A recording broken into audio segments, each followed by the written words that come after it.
नमस्कार साथियों, CGPSC current affair के ऑनलाइन प्लेटफॉर्म में आप सबका स्वागत है। आज के टॉपिक में हम चर्चा करेंगे बुद्धि और इसका मापन अर्थात intelligence and it's measurement topic पर क्या करेंगे, चर्चा करेंगे। तो शुरुआत करते हैं आज के वीडियो का। तो सबसे पहले हमें जानना है बुद्धि शब्द का सर्वप्रथम प्रयोग किसने किया था? गाल्टन महोदय ने। तो पहला पॉइंट आपको क्या याद रखना है? बुद्धि शब्द का सर्वप्रथम प्रयोग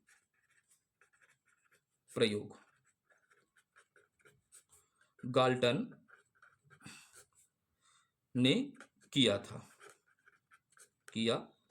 तो आपको प्रश्न पूछेगा बुद्धि शब्द का सर्वप्रथम प्रयोग किसने किया, तो इसका आंसर क्या होगा? गाल्टन ने किया। अब अगले पॉइंट पर हम चर्चा करते हैं बुद्धि क्या है। तो अगला हमारा पॉइंट क्या होगा? किस पर चर्चा करेंगे? बुद्धि क्या है। बुद्धि क्या है, तो आप सोचिएगा बुद्धि क्या है। तो बुद्धि एक ऐसी मानसिक क्षमता है। क्या है? बुद्धि एक ऐसी मानसिक क्षमता है जिसके अंतर्गत सोचने, समझने, तर्क करने, स्मरण करने एवं कार्य करने की योग्यता को क्या किया जाता है? शामिल किया जाता है। तो बुद्धि क्या है? सबसे पहले पहला पॉइंट क्या होगा? बुद्धि एक ऐसी मानसिक मानसिक क्षमता है। तो भाई आपके पास जो बुद्धि है वो क्या है? एक प्रकार से मानसिक क्षमता है जिसके अंतर्गत सोचने। तो आप किससे सोचते हैं बताइएगा? बुद्धि से ही सोचते हैं या नहीं सोचते हैं बताइएगा? जिसके अंतर्गत सोचने के साथ आप बुद्धि से क्या करते हैं बताइएगा? समझने। उसके बाद इसके अंतर्गत क्या आएगा? तर्क करने। तो बुद्धि के अंतर्गत पहला क्या आएगा? सोचने, समझने, तर्क करने। उसके बाद क्या आता है? स्मरण। तो आप बुद्धि के माध्यम से क्या करते हैं? स्मरण करने करते हैं। ठीक है, स्मरण करते हैं। और क्या करते हैं बताइएगा? एवं क्या बोल सकते हैं? कार्य करने की। किसको? कार्य करने की योग्यता को क्या किया जाता है? शामिल किया जाता है। कार्य करने की योग्यता को शामिल किया जाता है। शामिल किया जाता है। इसी को क्या कहते हैं? बुद्धि कहते हैं सामान्य भाषा में। तो बुद्धि क्या है? एक ऐसी मानसिक क्षमता है जिसके अंतर्गत सोचने, समझने, तर्क करने, स्मरण करने एवं कार्य करने की योग्यता को क्या किया जाता है? शामिल किया जाता है। इसी को क्या कहते हैं? सामान्य अर्थ में, सामान्य शब्दों में बुद्धि कहते हैं। अब समझते हैं आगे की कहानी को और नरेट करते हैं। मान लीजिएगा ये क्या है? एक मानव है। ऐसा ही दिखता है, कल्पना बस करिएगा। ये क्या है? एक मानव है। अब बताइएगा इस मानव मानव में कहां पर बुद्धि है? बताइए, सोचिए आप, इस मानव में कहां पर बुद्धि है करके आप बता सकते हैं क्या? हम बोलते हैं ये सर में बुद्धि है, तो ये आप देखे हैं, कभी सुने हैं ऐसा कि बुद्धि सर में है? या कई लोग बोलते हैं, कई को कि बुद्धि किस में होती है? घुटना होती है। तो आप समझिएगा, तो बुद्धि को अभी तक से हम स्पष्ट रूप से परिभाषित कर सकते हैं क्या?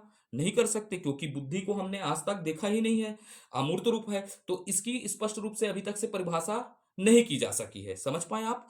तो पहला पॉइंट आपको क्या समझना है? बुद्धि शब्द की अभी तक से स्पष्ट रूप से क्या नहीं की जा सकी है? परिभाषा नहीं की जा सकी है। लेकिन क्या होता है? परीक्षण के आधार पर, जैसे कोई व्यक्ति है, हम उससे क्या देखेंगे? प्रश्न पूछेंगे, तार्किक प्रश्न पूछेंगे, परीक्षण करेंगे, तो उसके आधार पर हम क्या कर सकते हैं? बुद्धि की परिभाषा दे सकते हैं। तो इसी आधार पर क्या होते हैं? मनोवैज्ञानिकों ने, किसने? मनोवैज्ञानिकों ने परीक्षण के माध्यम से बुद्धि का क्या किया है? परिभाषित किया है। तो अब थोड़ा सा इस पर लिखते हैं कि बुद्धि शब्द क्या समझते हैं? बुद्धि शब्द को अभी तक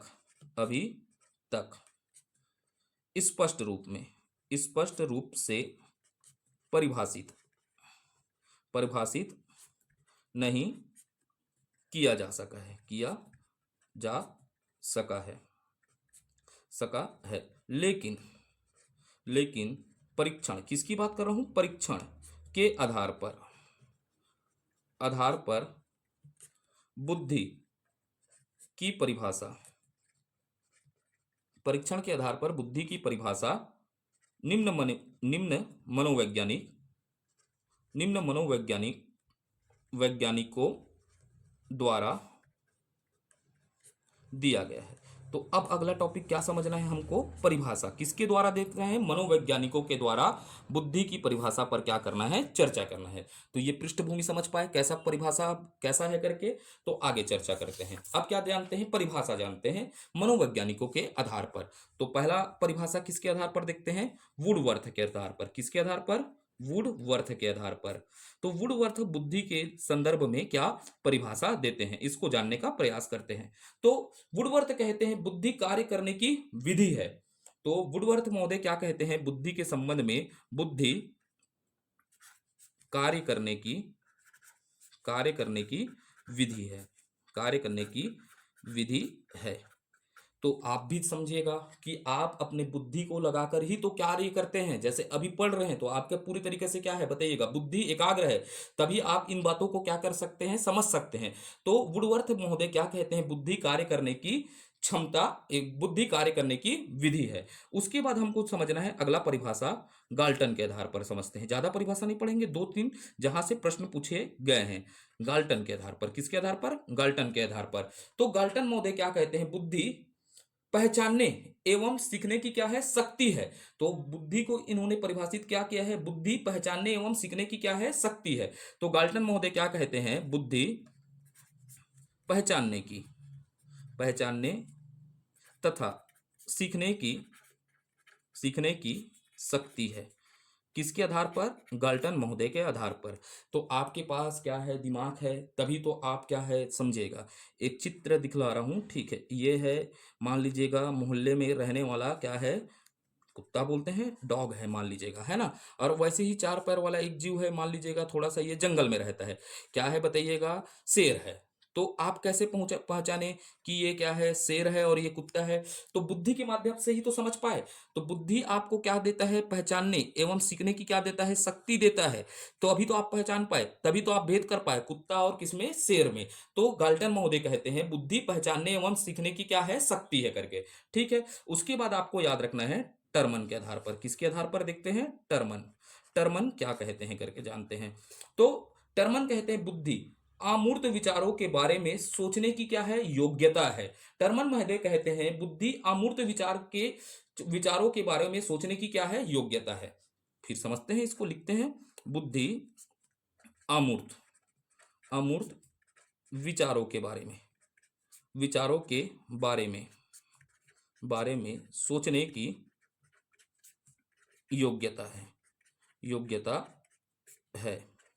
अमूर्त विचार का मतलब क्या होगा, जिसे देख नहीं सकते। तो आपके मन में अभी अमूर्त विचार चल रहा होगा, हॉस्टल वार्डन बनेंगे तो हॉस्टल कैसे होगा, किस तरह रहेंगे। तो आपके मन में भी क्या चल रहा है, बुद्धि में अमूर्त विचारों को आप क्या कर रहे हैं, सोच रहे हैं। तो क्या है, बुद्धि अमूर्त विचार के बारे में सोचने की क्या है, योग्यता है। ऐसा कौन कहते हैं, टर्मन जी कहते हैं। ठीक है, उसके बाद आपको याद रखना है बकिंघम।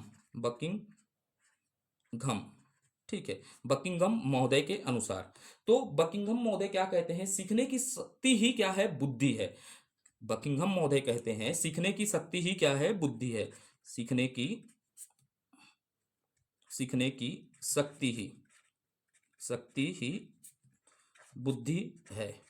ठीक है, तो आप समझने का प्रयास करिए। आप जो सीख रहे हैं वो क्या है बताइएगा, बुद्धि है। तभी तो आप बाल मनोविज्ञान को सीख रहे हैं ना, बहुत कठिन सब्जेक्टों को क्या कर रहे हैं, सीखने हैं। तो सीखने की शक्ति ही क्या है, बुद्धि है। तो अर्थात आप सब क्या हैं, बुद्धिमान हैं। ऐसा क्या कहते हैं, बकिंघम कहते हैं। ठीक है, उसके बाद आप जानते हैं विनय के अनुसार। किसके अनुसार, विनय के अनुसार। इसको अच्छे से पढ़ना है, विनय के अनुसार जानते हैं। किसके अनुसार, विनय के अनुसार। तो विनय क्या कहते हैं, ज्ञान, आविष्कार, निर्देशन, आलोचना, इन चार शब्दों में ही बुद्धि क्या है, निहित है। तो इनके अनुसार क्या है, ज्ञान आविष्कार, किसकी बात करते हैं, ज्ञान आविष्कार, निर्देशन और आलोचना का मतलब होता है क्रिटिसिज्म। तो ये क्या बोलते हैं, ज्ञान आविष्कार आलोचना, इन चार शब्दों में, अर्थात जो ये चार शब्द लिखा हूं, इन चार शब्दों में ही बुद्धि निहित है। क्या है, बुद्धि निहित है। तो ये क्यों कहते हैं, विनय महोदय कहते हैं कि ज्ञान आविष्कार निर्देशन आलोचना, इन चार शब्दों में ही बुद्धि क्या है, निहित है करके। ठीक है, उसके बाद चर्चा कर लेते हैं थार्नडाइक के अनुसार, किसके अनुसार? थार्नडाइक के अनुसार। थोड़ा इसको भी चर्चा कर लेते हैं, किसके अनुसार? थार्नडाइक के अनुसार, डाइक के अनुसार। तो थार्नडाइक महोदय क्या कहते हैं? पूर्व अनुभव से वर्तमान में लाभ उठाने की क्षमता को ही क्या कहते हैं? बुद्धि कहते हैं। तो बुद्धि के बारे में ये क्या बताते हैं? जो हमारे पास पूर्व के अनुभव हैं उनसे वर्तमान में लाभ उठाने की क्षमता को क्या कहते हैं? बुद्धि कहते हैं। तो जैसे आपके पास पूर्व का अनुभव है या नहीं है, इतने समय पढ़े हैं, अब लाभ उठाने की क्षमता को ही क्या कह रहे हो आप? बुद्धि कहेंगे। ठीक है, तो यहां पर क्लियर आप समझ पाए? तो यह क्या कहते हैं? पूर्व, किसकी बात करते हैं? पूर्व अनुभव से वर्तमान में लाभ उठाने की, क्या? लाभ उठाने की क्षमता को ही बुद्धि कहते हैं, को ही बुद्धि कहते हैं। कौन कहते हैं? थार्नडाइक महोदय कहते हैं। तो इतना परिभाषा यहां के लिए क्या होगा? काफी होगा। ज्यादा परिभाषा में नहीं उलझते, हमको टॉपिक के अनुसार अध्ययन करना है। ठीक है, जो जो परिभाषा पूछे गए हैं, जो जो क्या है मत है, विचार है, उन पर ही चर्चा करेंगे जो एग्जाम ओरिएंटेड है। तो अब आगे बढ़े या नहीं बढ़े, आप लोग आदेश दीजिएगा, घर में मन से ही आदेश दीजिएगा। हाँ ठीक है, तो बढ़ते हैं। अब देखते हैं बुद्धि के प्रकार पर चर्चा करते हैं। किस पर? बुद्धि के प्रकार पर। बुद्धि के प्रकार पर चर्चा करते हैं। किस पर? बुद्धि के प्रकार पर। और देखने का प्रयास करते हैं बुद्धि के प्रकार को। तो हम पहले विचारकों के आधार पर देख लेते हैं। तो हम दो व्यक्ति का नाम याद रखना है। बुद्धि के प्रकार में कितने व्यक्ति का नाम याद रखना है? दो व्यक्ति का। पहले क्या हो जाएगा? थार्नडाइक। किसको याद रखना है? थार्नडाइक महोदय को याद रखना है। ठीक है, पहले किसको याद रखना है? थार्नडाइक को। फिर याद रखना है गैरिट। किसको? गैरिट। दूसरा व्यक्ति कौन हो जाएगा? गैरिट या गैरेट। इसी को क्या कहा जाता है? गैरिट या गैरेट। कई किताब में गैरिट लिखता है और कई जगह क्या लिखा हुआ मिलेगा? गैरेट। ठीक है, वो एक ही व्यक्ति का नाम है। जैसे आपका नाम क्या है? सोनू बन जाता है, कभी मोनू बन जाता है, कभी बाबू बन जाता है, तो प्रेजेंटेशन है वही है, समझिएगा। गैरिट और क्या है? ये गैरेट है। अब थार्नडाइक बुद्धि के कितने प्रकार बताते हैं? तीन प्रकार बताते हैं। ठीक है, और गैरेट महोदय भी क्या कहते हैं? तीन प्रकार की क्या होती है? बुद्धि होती है करके। तो थार्नडाइक के अनुसार देख लेते हैं। पहले क्या बुद्धि होगा? पहला क्या होता है? यांत्रिक बुद्धि। पहला क्या होगा? यांत्रिक बुद्धि। तो घर में बोलिएगा कौन सा बुद्धि? यांत्रिक बुद्धि। ठीक है, यांत्रिक बुद्धि। यांत्रिक बुद्धि के बाद दूसरा कौन सा हो जाएगा? अमूर्त बुद्धि। तो घर में फिर से बोलिएगा अमूर्त बुद्धि। फिर तीसरा कौन सा हो जाएगा? सामाजिक बुद्धि। कौन सा बुद्धि? सामाजिक बुद्धि। तो थार्नडाइक महोदय के अनुसार बुद्धि के कितने प्रकार? तीन प्रकार। घर में बोलिएगा पहला यांत्रिक, यांत्रिक के बाद अमूर्त, अमूर्त के बाद सामाजिक। फिर से बोलिएगा घर में यांत्रिक, अमूर्त, सामाजिक। पूरा याद करना है। ठीक है, तो ये बुद्धि के कितने प्रकार बताते हैं? तीन प्रकार। वैसे ही गैरिट, गैरिट महोदय क्या बोलते हैं? बुद्धि के क्या बोलते हैं? ये भी तीन प्रकार होगा। तो पहला क्या होगा करके बोलते हैं? ये बोलते हैं मूर्त बुद्धि। क्या बोलते हैं? मूर्त बुद्धि कहते हैं। ठीक है, इसी को क्या कहते हैं? मूर्त बुद्धि कहते हैं। फिर दूसरा बी नंबर में क्या बोलते हैं? अमूर्त बुद्धि होगा। कौन सा बुद्धि होगा? अमूर्त बुद्धि होगा। उसके बाद सी नंबर पर अर्थात तीसरे नंबर में क्या बोलते हैं? सामाजिक बुद्धि होगा। कौन सा बुद्धि होगा? सामाजिक बुद्धि। तो ये दो आधार पर हमने क्या किया? बुद्धि का वर्गीकरण किया। तो थार्नडाइक के अनुसार पूछेगा तो तीन नाम बताएंगे, और गैरिट के अनुसार पूछेगा तो तीन नाम बताएंगे। अब इसके अन्य नाम भी है, जान लेते हैं। थोड़े से अन्य नाम भी जान लेते हैं। इसी यांत्रिक बुद्धि को क्या कहा जाता है? मूर्त बुद्धि भी कहा जाता है। क्या कहा जाता है? मूर्त बुद्धि। और इसी को क्या कहते हैं? स्थूल बुद्धि भी कहते हैं। कौन सा बुद्धि कहते हैं? स्थूल बुद्धि। तो आगे चर्चा करेंगे। मूर्त बुद्धि क्या है? स्थूल बुद्धि क्या है? अमूर्त बुद्धि को क्या कहते हैं? सूक्ष्म बुद्धि क्या कहते हैं? क्या कहते हैं? सूक्ष्म बुद्धि कहते हैं। ठीक है, इसके अन्य नाम और हो जाएंगे। इसे क्या कहते हैं? सूक्ष्म बुद्धि कहते हैं करके। ठीक है, अब भाई यही यांत्रिक बुद्धि को हमने मूर्त या क्या कहा? स्थूल बुद्धि। तो मूर्त बुद्धि को हम क्या कह सकते हैं? बताइएगा। यहां पर इसका नाम क्या हो जाएगा? यांत्रिक या स्थूल बुद्धि भी कहा जाता है। ठीक है, तो अब सर्वमान्य रूप से कैसे हो जाएगा? दोनों को मिला देंगे तो बुद्धि के कितने प्रकार हो जाएंगे? तीन प्रकार हो जाएंगे।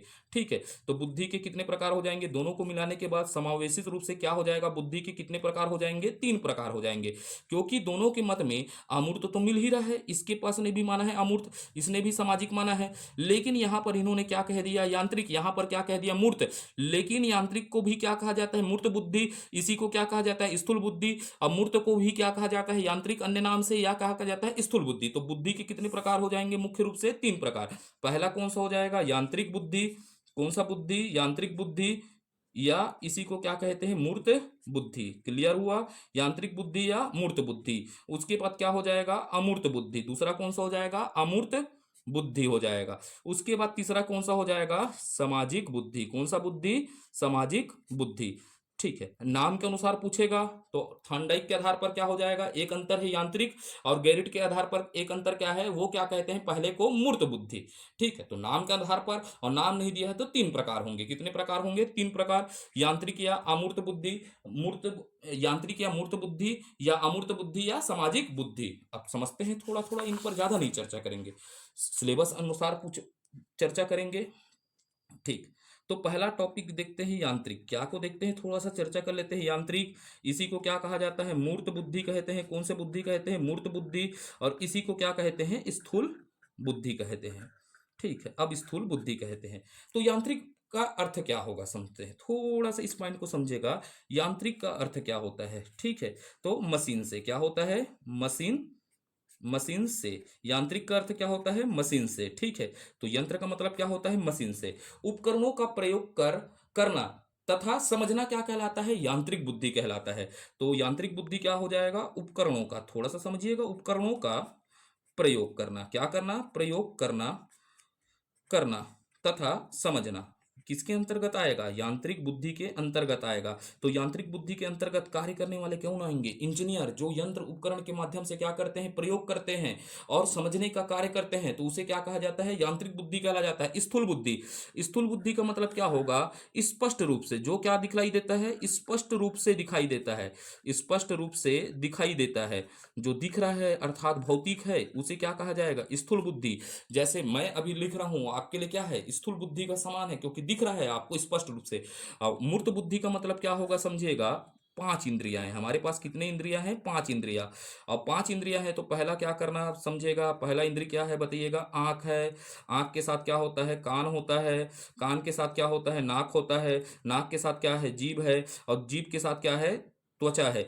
ये सब क्या है बताइएगा? हमारे इंद्रियां हैं, ये पांच इंद्रियां हैं। और पांच इंद्रियां क्या कार्य करती है बताइएगा? देखने का कार्य करती है। इन्हीं से आप क्या करते हैं? देखते हैं, महसूस करते हैं। तो क्या करते हैं? देखने का क्या करती है? कार्य करते हैं। ये पांच इंद्रियां क्या करते हैं? देखने का कार्य करते हैं। अगर अगर देखने के कार्य में आप क्या हो जाते हैं? अगर सफल हो जाते हैं, क्या हो जाते हैं? देखने के कार्य में आप क्या हो जाते हैं? सफल होते हैं, तो इसे क्या कहेंगे? मूर्त बुद्धि। अर्थात ऐसी बुद्धि जिसे ज्ञान इंद्रियों के माध्यम से देख सकते हैं और हम सफलता प्राप्त कर सकते हैं, इसे क्या कहा जाता है? मूर्त बुद्धि कहा जाता है।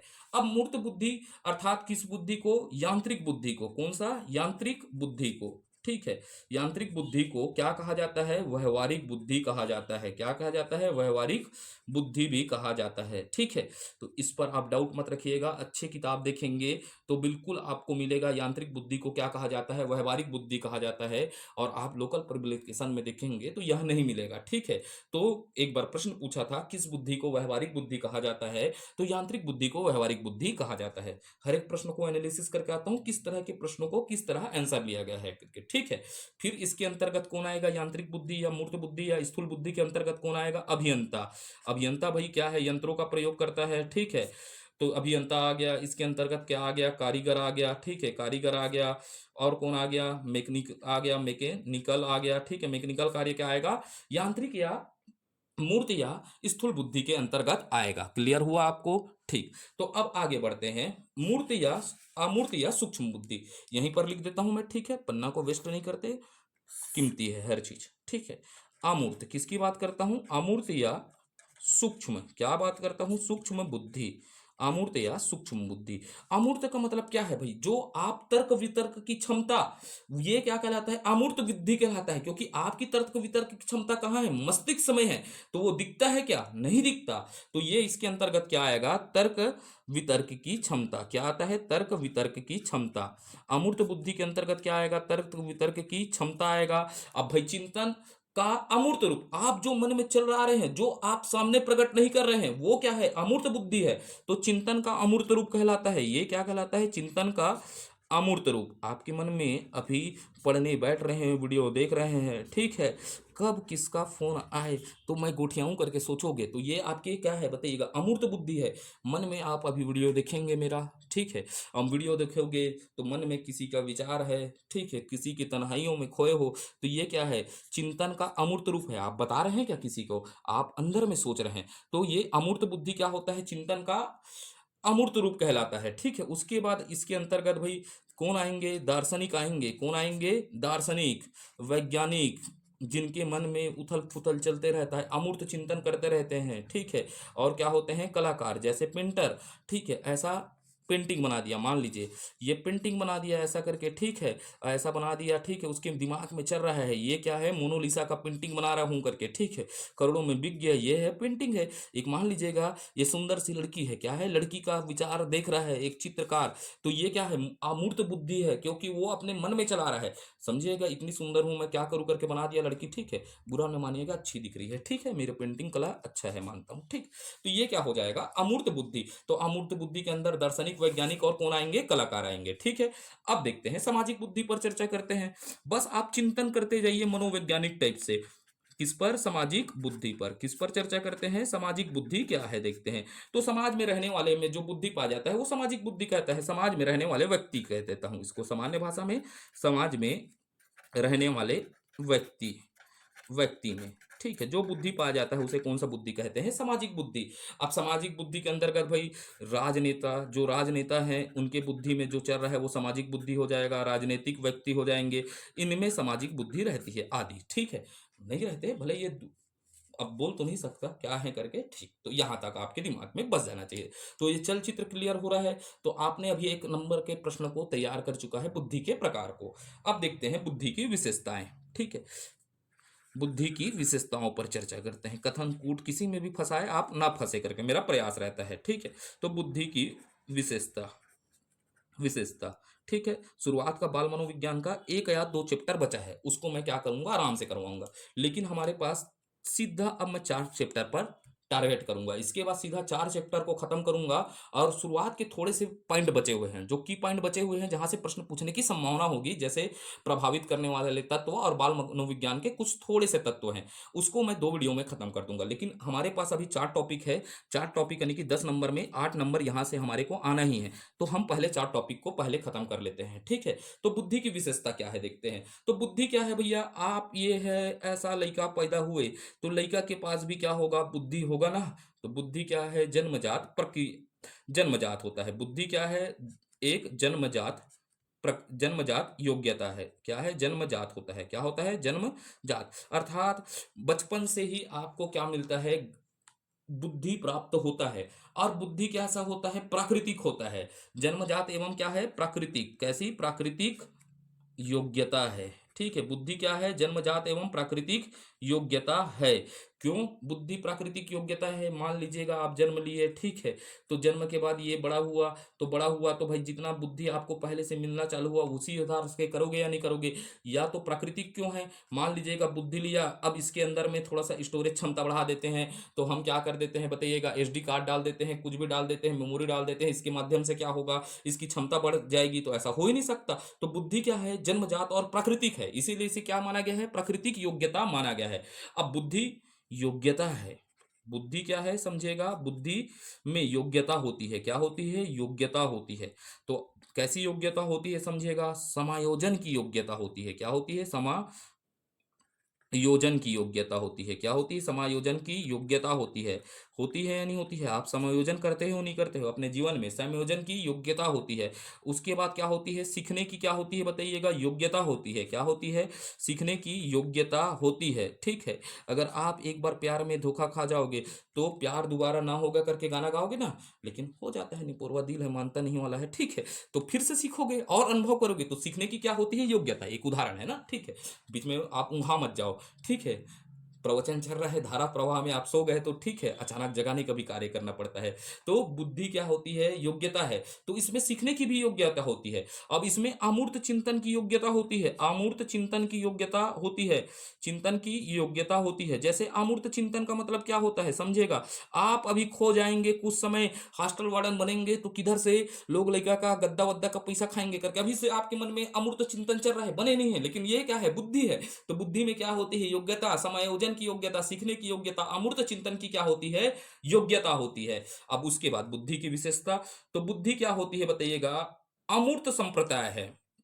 बुद्धि अमूर्त, अमूर्त संप्रत्याय है। क्या है? संप्रत्याय है। अर्थात दिखता ही नहीं है, बुद्धि है, दिखता तो मैं भाई बुद्धि बढ़ा लेता, लेकिन बुद्धि बढ़ जाना कहीं कहता है। थोड़ा सी मुरा दया करना, मुरे हॉस्टल वाला तक थोड़ा साथ दे दे करके बोलते हैं, नहीं बोलते आप समझिएगा।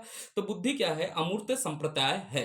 अब बुद्धि कैसा होता है? परिवर्तनशील होता है, समझिएगा। बुद्धि क्या है? परिवर्तनशील है, ठीक है, परिवर्तनशील है। अब कैसे परिवर्तनशील है? जैसे आपकी बुद्धि को मैंने क्या दिया? प्रशिक्षण दे रहा हूं। अभी मैं क्या दे रहा हूं? प्रशिक्षण, एवं क्या दे रहा हूं? शिक्षा दे रहा हूं। तो आप क्या हो जाएगा? आपकी बुद्धि में क्या आएगा? परिवर्तन आएगा। तो परिवर्तन कैसे शील होगा? क्योंकि हम मनुष्य को प्रशिक्षण एवं शिक्षा के माध्यम से क्या कर सकते हैं? योग्य बना सकते हैं ना। तो बुद्धि क्या है? परिवर्तनशील है, एवं क्या है? विकासशील है। कैसा है? विकासशील है, शील होता है। अगर विकासशील नहीं होता तो आप आज पहली में रहते, हॉस्टल वार्डन के लिए योग्य नहीं होते। तो बुद्धि कैसा है? परिवर्तनशील एवं विकासशील। रटना नहीं, समझना है, ठीक है। अब बुद्धि क्या होता है समझिएगा। यहां से आगे पन्ना पलट देता हूं, ठीक। अब ये फिर आ गया था ना बुद्धि। तो बुद्धि क्या है देखते हैं, ठीक। तो बुद्धि क्या होता है? समस्या के समाधान में सहायक है। अब थोड़ा थोड़ा बता रहा हूं, ज्यादा नहीं बताता ना, ठीक है। बुद्धि समस्या के समाधान में सहायक होता है, सहायक होता है। तो कैसे समस्या के समाधान में सहायक होता है समझेगा। आपके पास जीपी प्रॉब्लम आ गया। क्या आ गया? GP problem. जीपी प्रॉब्लम का मतलब होता है गर्लफ्रेंड प्रताड़ना, ठीक है। और ये कहेंगे बीपी प्रॉब्लम। अब बीपी प्रॉब्लम का मतलब होगा बॉयफ्रेंड प्रताड़ना, समझना है इसको थोड़ा सा। तो ये क्या होगा? समस्या के समाधान में समाधान होगा। तो आप इसके प्रताड़ना से, ये दोनों के प्रताड़ना से कैसे निकले, इसके लिए आपने क्या लगाएगा? बुद्धि लगाएगा ना, ठीक है। तो आप सोचेंगे इस समस्या से कैसे निकलना है, इस समस्या से कैसे उबरना है, तो आपका दिमाग ही तो बताएगा ना। तो इसीलिए बोलते हैं बुद्धि समस्या के समाधान में क्या है? सहायक है। जीपी और बीपी समझ पाए? तो इससे आप समझ पाएंगे। पेन फेंका गया था, ठीक है, थोड़ा जोश में आ गया था मैं भी। इस प्रॉब्लम से दूर रहना अच्छा है करके, ठीक। तो आप सब दूर रहिएगा। तो अब समझिएगा बुद्धि का। बुद्धि पर वातावरण, प्रशिक्षण प्रशिक्षण शिक्षा एवं वंशा वंशानुक्रम आदि का प्रभाव पड़ता है, आदि का प्रभाव पड़ता है। अब समझते हैं, ठीक है। भाई आप समझिएगा, आप ऐसे परिवेश में रह रहे हैं जहां पर पूरी तरीके से अशिक्षित लोग हैं। चल बाबू कल्टी लेबो कही के, तो समझना अशिक्षित है, जिनके अंदर शिक्षा का स्तर नहीं है, जिस मोहल्ले में नशा और क्या है सामाजिक बुराइयां हैं, उस परिवेश में रहेंगे तो आपका बुद्धि भी उनके जैसा होगा। समझ पाए? तो बुद्धि पर वातावरण का प्रभाव पड़ता है। आप अच्छे विद्वान व्यक्तियों के साथ मिलिए तो आप भी कैसे होंगे? आपकी सोच में विद्वंता आएगी। भले वो 5 बार सीजीपीएससी फेल हो, लेकिन आपके अंदर में क्या डाल सकता है? अरे यार, मेरी गलती के कारण मेरा प्री नहीं निकला। तो आप उस वातावरण में ढलेंगे, आपके अंदर मेहनत करने की क्या आएगी? क्षमता आएगी। अगर वही बोलोगे चल ना बेड़ू आज तो थोड़ा घूम के आते हैं वाला बात होगा, तो उस जगह आप क्या नहीं कर पाएंगे? अपने बुद्धि को क्या करेंगे? आपकी प्रभावित करेगी। तो आप क्या हो जाएंगे? घुमक्कड़ प्राणी हो जाएगी। तो वातावरण का प्रभाव भी पड़ता है। उसके साथ बुद्धि में प्रशिक्षण का भी प्रभाव पड़ता है, समझेगा। अगर आपको अच्छे से तालीम मिलेगा तो आप अच्छे व्यक्ति बनेंगे। शिक्षा शिक्षा बुद्धि को बहुत ज्यादा प्रभावित करता है, समझेगा। शिक्षा समाज का निर्माण कर सकता है और समाज को विनाश की ओर भी ले जा सकता है। अगर शिक्षा अच्छी है तो आप योग्य व्यक्ति बनेंगे, और शिक्षा कैसी है, गलत है, तो आप क्या बनेंगे? इस समाज के लिए विध्वंसक बन सकते हैं। कैसे बोलेंगे? जैसे आप जेएनयू की विचारधारा को समझिएगा, वहां पर क्या बोला जाता है, वहीं से तो पैदा होते हैं एक व्यक्ति निकलते हैं अर्बन माइस्ट, जिस पर मैं कभी नक्सलिज्म पर चर्चा करूंगा। समय मिले तो नक्सलिज्म पर चर्चा करेंगे। जब यहाँ पर हम चर्चा करेंगे शिक्षा व्यक्ति के मनोदशा को भी परिवर्तन कर सकती है, समझिएगा। इस पर मैं चर्चा करूंगा जब कभी लाल गलियारे पर बात करूंगा, ठीक है। सबसे बढ़िया टॉपिक है मेरा लाल गलियारा, जहां पर हम देखेंगे अर्बन माइस्ट और रूरल माइस्ट पर चर्चा करेंगे, ठीक है। नक्सलिज्म की उत्पत्ति कैसे हुई और कैसे हुई। तो ये शिक्षा भी अर्बन माइस्ट को जन्म दे सकता है। आप समझते हैं इंटेलेक्चुअल टेररिस्ट कहा जाता है इनको, इन पर चर्चा करेंगे। तो शिक्षा व्यक्ति को योग्य बना सकता है, और यही शिक्षा व्यक्ति को विध्वंसक भी बना सकता है। ये चर्चा करेंगे आगे, ठीक है। तो ये होता है बुद्धि पर वातावरण, प्रशिक्षण एवं शिक्षा का क्या होता है? वंशानुक्रमण आदि का क्या होता है? प्रभाव होता है। अब समझते हैं ज्ञान।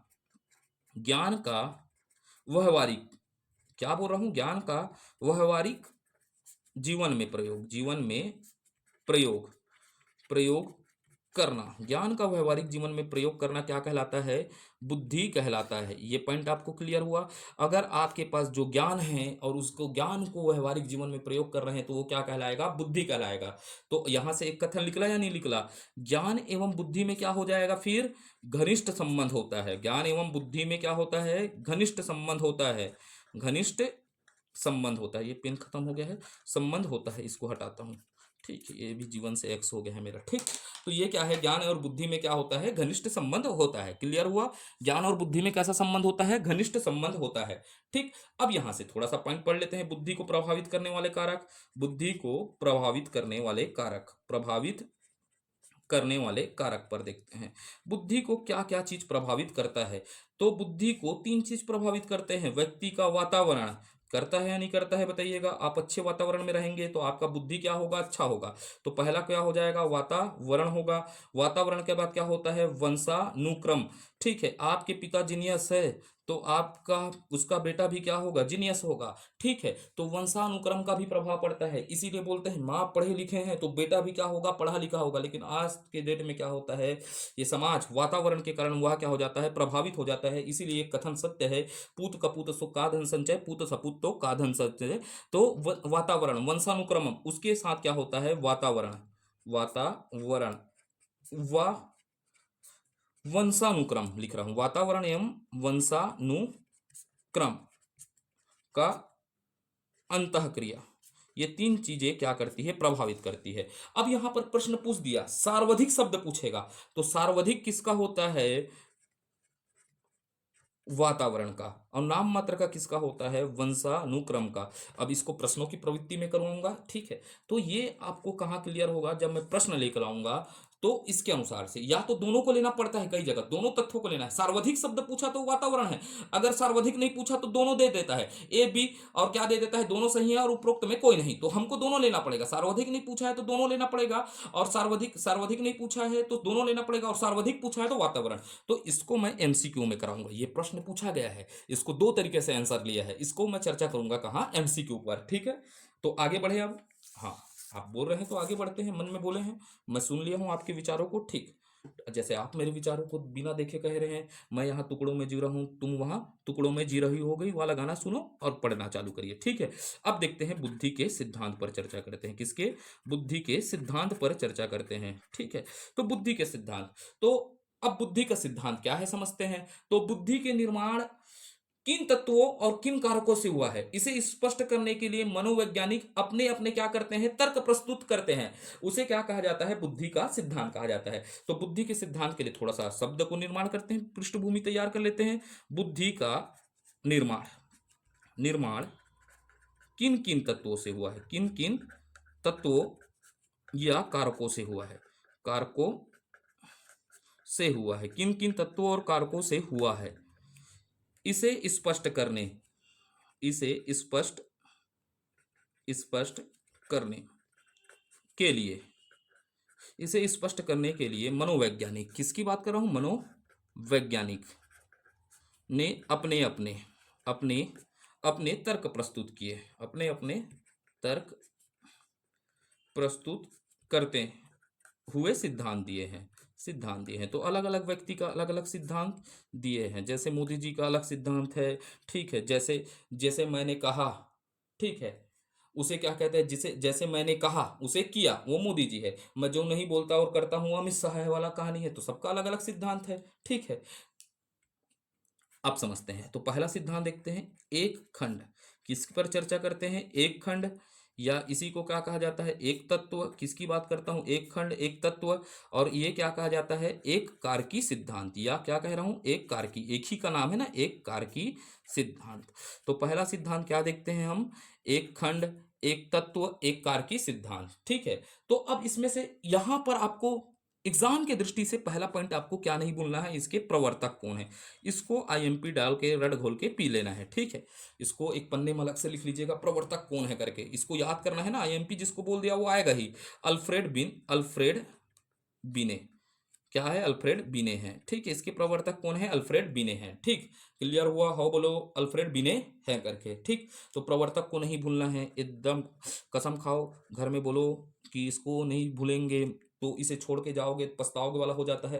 तो यहाँ मैं 10 प्रवर्तक का नाम लिखूंगा, लेकिन आपको 10 के 10 प्रवर्तक का नाम आपको याद करके बैठ जाना है। ठीक है, 2 क्वेश्चन आएगा तो एक ठोक यहाँ प्रवर्तक से ही पूछेगा। ठीक है, तो प्रवर्तक के नाम क्या है? अल्फ्रेड बिने है। ठीक है, अब ये क्या बताते हैं, ये मान लीजिएगा इस संरचना बना रहा हूं, तो ये संरचना क्या है बोल रहा हूं? बुद्धि है।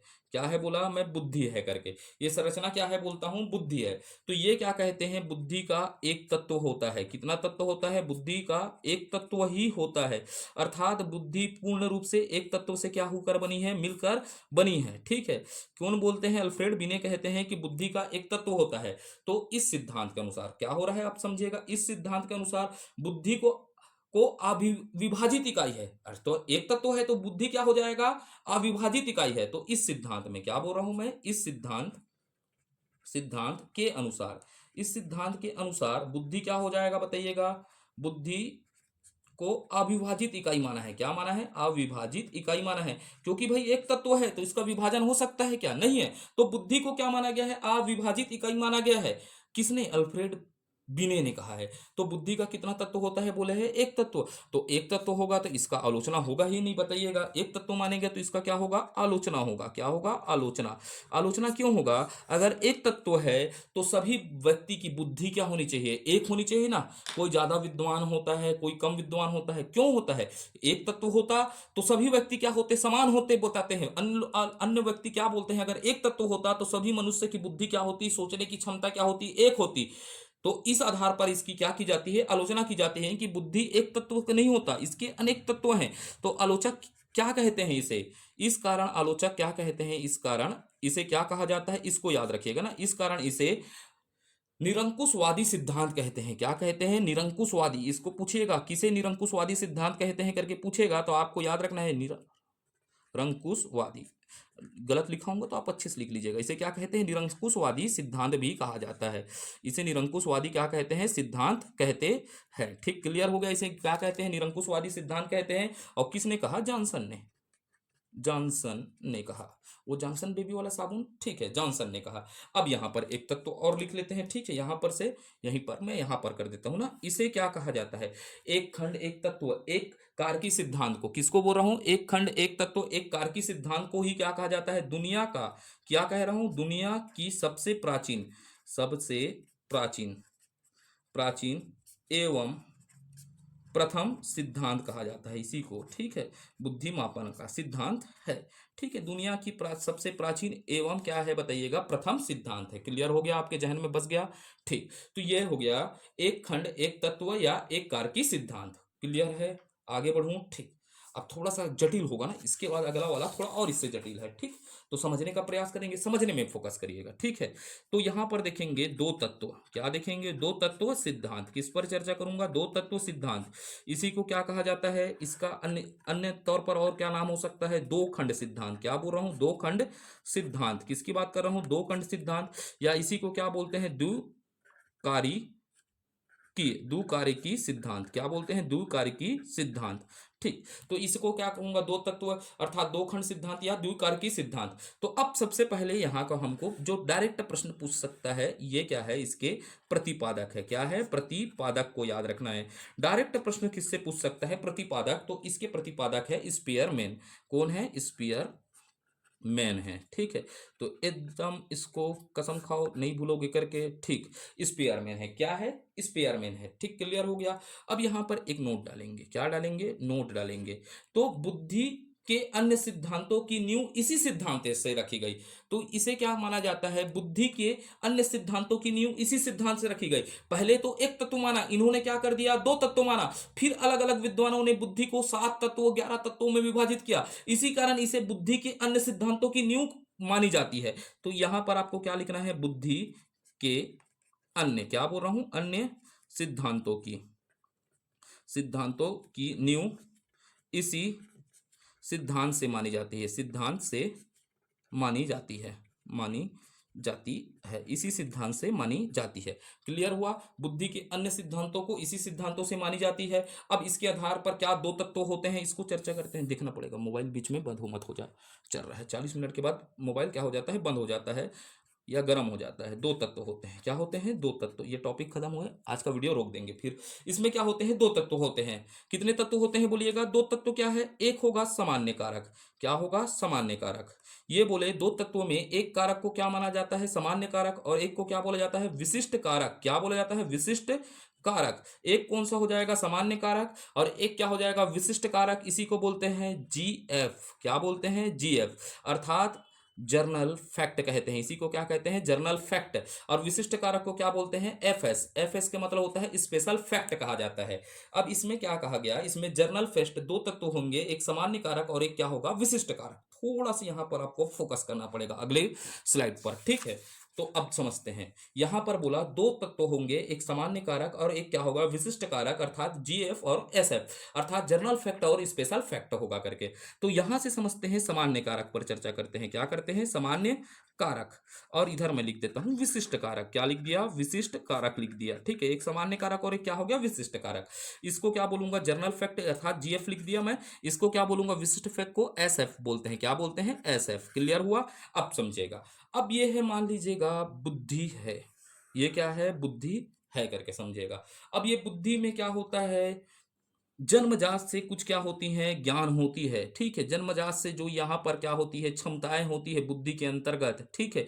जन्मजात से उसे क्या कहा जाता है? जीएफ फैक्टर कहा जाता है। तो सामान्य कारक क्या होते हैं? जन्मजात होते हैं। कैसे होते हैं? जन्म जात होते हैं, अर्थात जो आपको जन्म से प्राप्त हुआ है उसे क्या कहा जाता है? सामान्य कारक कहा जाता है। और सामान्य कारक जो जन्म से प्राप्त हुआ है तो वो कैसा कारक होगा बताइएगा? महत्वपूर्ण कारक होगा। कारक होगा। कैसा कारक होगा? महत्वपूर्ण कारक होगा। क्लियर होगा? वो कैसा कारक हो जाएगा? महत्वपूर्ण कारक होगा। अब विशिष्ट कारक का मतलब क्या होता है? आप समझिएगा, ये मनुष्य था, ठीक है? मनुष्य है। और मनुष्य में क्या होता है बताइएगा? पहले मान लीजिएगा, ये इसका इच्छा क्या था? दौड़ने का था। क्या था? धावक बनूं, हुसैन बोल्ट बनूं। लेकिन हमने उसे क्या किया? उसके मनोदशा को परिवर्तन किया। उसे हमने क्या दिया? प्रशिक्षण दिया। और प्रशिक्षण देने के बाद वो खेलने वाला, दौड़ने वाला खिलाड़ी क्या हो गया बताइएगा? ठीक है, दौड़ने की भी क्षमता रखता है। और प्रशिक्षण हमने उसको अच्छे से प्रशिक्षण दिया तो वो क्या बन गया बताइएगा? क्रिकेटर भी बन गया। तो समझिएगा, अगर हम व्यक्ति को प्रशिक्षण के द्वारा नवीन तकनीकों को सिखाते हैं तो वो क्या कहलाता है? विशिष्ट कारक कहलाता है। क्या कहलाता है? विशिष्ट कारक। अर्थात हम जिस व्यक्ति को प्रशिक्षण के द्वारा नवीन कारक सिखाएंगे वो क्या कहलाएगा? विशिष्ट कारक, ठीक है?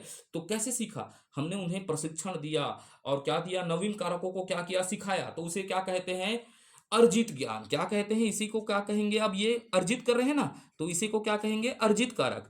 कि हमने उसे प्रशिक्षण दिया, नवीन चीजों को सिखाया, तो उससे जो ज्ञान प्राप्त हुआ उसे क्या कहेंगे? विशिष्ट कारक कहते हैं। तो विशिष्ट कारक कैसा कारक होता है? अर्जित कारक होता है। क्या होता है? अर्जित कारक कहलाता है। ये क्या कहलाता है? अर्जित कारक। तो ये कैसा होगा समझेगा।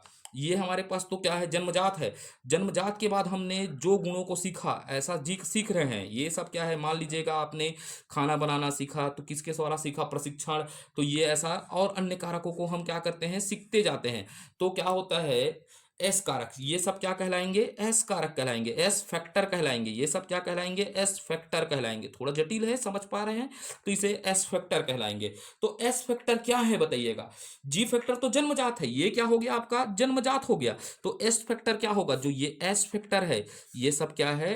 अर्जित कारक होते हैं। क्या होते हैं? अर्जित कारक होते हैं, ठीक है?